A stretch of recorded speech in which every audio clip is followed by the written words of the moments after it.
Late last week, Lisa Schilling, who you've seen on this program with the South Louisiana Human Resources Authority, well, she had a retirement party. After spending many years in the lead role for that organization, many of her friends, her family, board members, and others gathered to say goodbye and wish Lisa luck. We were there to cover the story. Let's listen in. Thank you for coming for Lisa's celebration today, her retirement. My name is Kristen Bonner. I don't know if any of you don't know me by now, but in case you don't. I've known Lisa for probably more than 20 years, working first with her at Chabert and then with South Central these past 14 years. She's taught me so many things since I've worked with her, and the manner in which she has compassion and truly cares for people is at the top of that list. Her heart is large and generous, and I'll never forget the things she's done for me personally and my family for the years we've known each other. Professionally, she's shown me the traits of what a leader should be, and I hope to live up to that standard. So being around her for the last 14 years has changed me as a person for the better.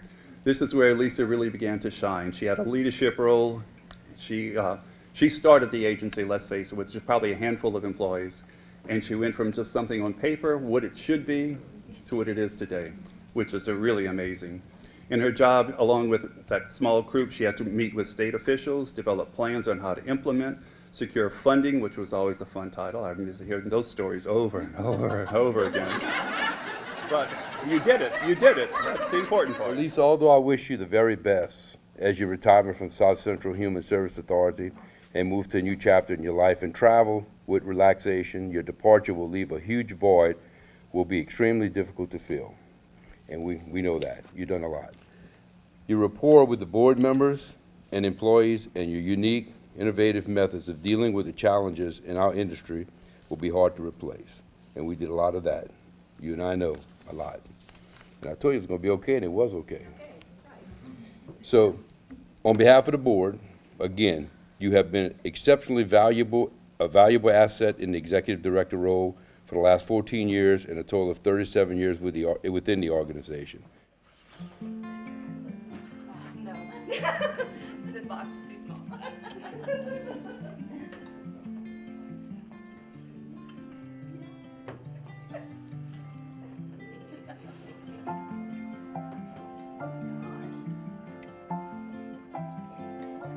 33 years ago to open up the psychiatric unit at Chabert Medical Center.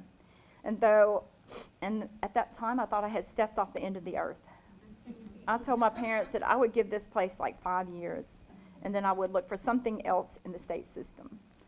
I am still here because I met the most amazing people who made me feel like family.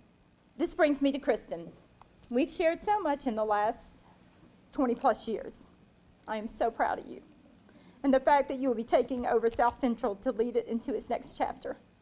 The future for South Central is bright under your leadership.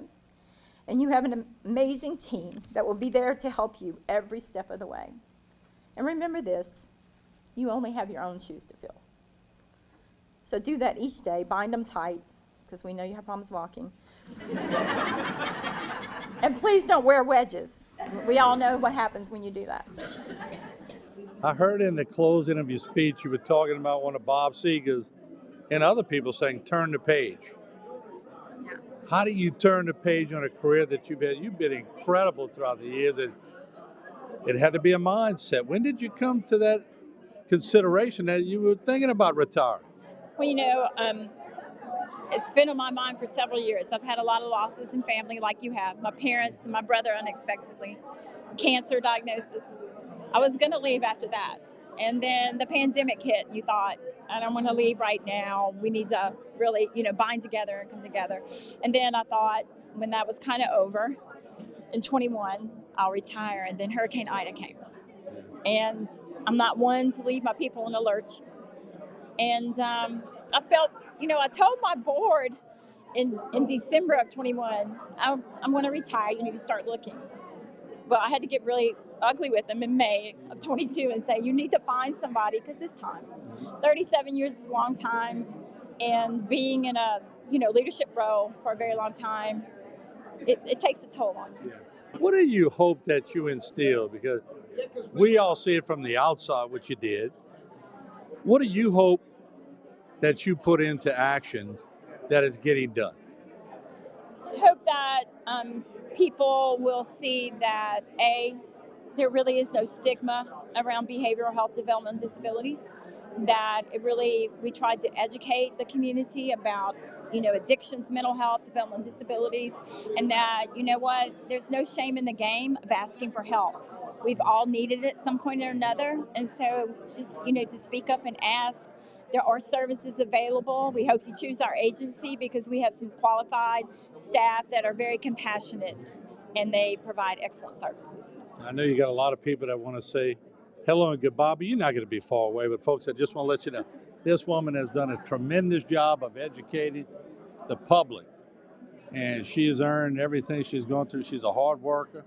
Congratulations. And how far is Bogalusa? Bogalusa is 2 hours. But I'm 145 if you go fast. This is true. This is so true. Congratulations. Thank you.